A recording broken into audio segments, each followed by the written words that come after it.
Hello and welcome to Sportsroom. I'm Anirudh Madhavan and with me is veteran journalist Ayaz Memon.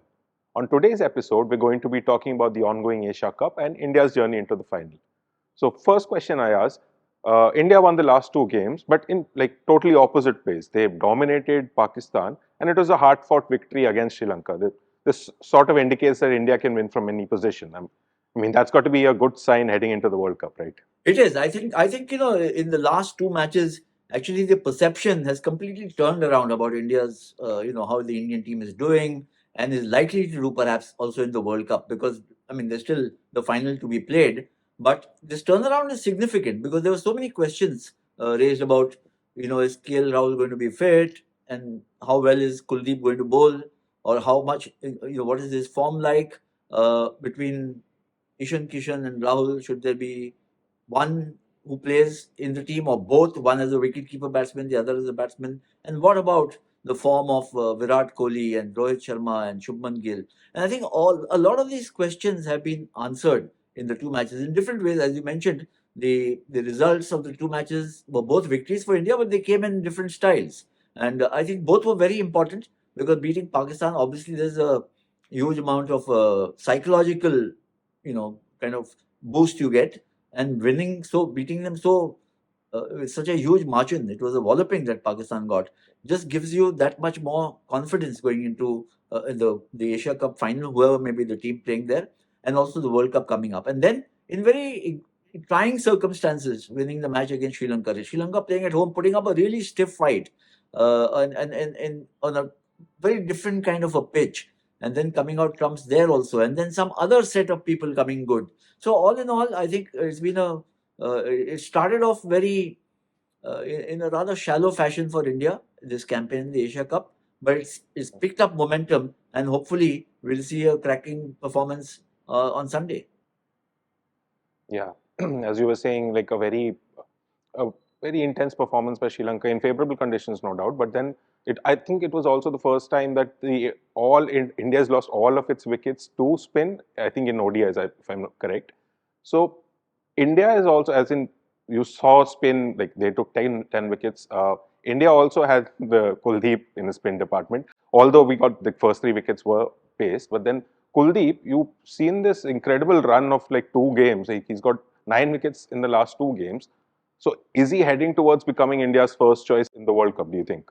What I think is happening, or has happened already, is that he's done enough to make sure that he's not left out of the playing 11. First choice as a spinner, maybe still not. With Jadeja around, because Jadeja has got so much value as a batsman also, and then of course as an absolutely fantastic fielder. So his all-round capabilities, and he's also match winner with the ball. He can be, especially on Indian pitches. So I wouldn't say he'll be the first choice, but I don't think they'll be inclined to leave out Kuldeep Yadav, though he's also a left arm spinner. It's just that he's bowling so well. He looks in such fine rhythm, and he's got variations. He's got control. He's bowling with a big heart. He's flighting the ball. He's bringing all his repertoire into play, and he's just posing so many problems. Remember, against Pakistan and against Sri Lanka, these are guys. The batsmen play spin. They are also weaned on spin bowling, so to speak. And to trouble them so much shows how well Kuldeep is bowling. Yeah. You also spoke about KL Rahul, who just seems to have seamlessly blended in with the team on his return. He wasn't even supposed to play this tournament, but really good two knocks in the last two games. And I thought he was really good with the gloves too in the last game. So does this solve India's problem or does it add to it? I think it creates a bit of a problem of plenty for Dravid and for Rohit. But it's a good thing that he's hit such wonderful form. See, there were two guys under very harsh scrutiny, and both because they were coming back from long layoffs because of injury. One was Bumrah, Jasprit Bumrah, who's also bowled absolutely marvelously, as what we've seen in this tournament so far. And then there was KL Rahul. And I thought the century was fabulous against Pakistan, and the fitness test was perhaps he was put to the fitness test by Virat Kohli, who ran so hard between wickets and compelled Rahul to run. So he passed that test with flying colours. He had a decent knock against Sri Lanka also. So he's looking fit. That's important. He's looking in form. That makes it doubly important. And I think he just gives that much option now. So if India is inclined to play him as a wicketkeeper batsman, that's fine, because he's also keeping well. And then you get the opportunity to play an extra left-hand batsman. In Ishan Kishan, if you want to play him Sure. just as a specialist batsman. I'm just saying these are options available. Yeah, yeah. So, talking about the other guy you said coming back into the team, Bumrah, who's been excellent with his bowling, but I get the sense that even with his brilliant bowling, it's just him being around the team, his mere presence just lifts the bowling unit. Absolutely, I couldn't agree with you more, Anirudh, because he's just such a huge psychological factor against all kinds of opponents, whoever they may be, whether it's Pakistan. And the spell he bowled against Pakistan was sensational. And that's really where Pakistan got stymied. They just got no opportunity to even get cracking on a run chase. It just was just so far behind. By the time Bumrah especially and Siraj finished their first spells, there was, it was clear that they wouldn't win. And then of course Kuldeep came and cleaned them up. But I think Bumrah is such a huge psychological weapon, apart from being a great weapon as a skillful fast bowler. And you see that whole unit becomes that much stronger now. The attack is looking potent and spicy. The pace is spicy. The Siraj, who's putting his heart into everything that he's doing. Bumrah is bowling well. Shardul, we know he's got a golden arm. And the spinners also coming good. Jadeja also has picked up a few wickets. Akshar is the only guy who's not been, not got too many rewards as a bowler. He had a decent knock against Sri Lanka. That 26, 27 I was about to say that, was a very important knock in the circumstances. So there's absolutely not, it's been just such a wonderful outing after a kind of a pedestrian start.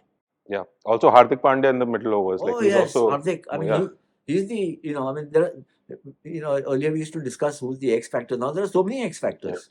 The way Ishan Kishan has played, the way Rahul has played and kept wickets, Hardik Pandya, Kuldeep Yadav, these are all guys who are now X factors. So I'm not saying that you need 6, 7 X factors. You still need the specialists who will do what their job is. But Hardik, to me, and especially because he's a fast bowling all rounder, just gives this team so much more depth. So last question, it's a bit tongue in cheek. So do you think India have peaked too early? I mean, we still have 2 games in the Asia Cup, then 3 games against Australia at home. I mean, those who are superstitiously inclined might say this is a bad sign. No, I mean, look at it this way, Anirudh. Would you rather have them losing these matches, faring poorly, and then getting into the World Cup? That would be so, such a dampener. And it would just pull you down psychologically. So I would be happy if the team is going into the World Cup on the back of a victory and, hopefully a title victory. That would just give them such a boost. Yeah, true that. Anirudh, I just wanted to add here that while we've discussed and the Asia Cup, which is fine because the final is coming up, just a word about what else is happening as the countdown to the World Cup begins. There's, New Zealand versus England. There's Australia versus South Africa. There's been some fantastic performances coming there. So Australia against South Africa looking so dominant. South Africa showing some spirit, not able to get the better of Australia. And then, of course, England versus New Zealand has been a bit of a crackling series, not a bit of a crackling series. It has been some outstanding performances, not the least from Ben Stokes. Stokes, So we shouldn't ignore what is happening in the cricket world elsewhere as the World Cup nears. Yeah, that's true. Always have your eyes on the competition, as they say. So that's it for this episode of Sportsroom. See you next time. Thanks, Anirudh. Bye-bye. Thanks.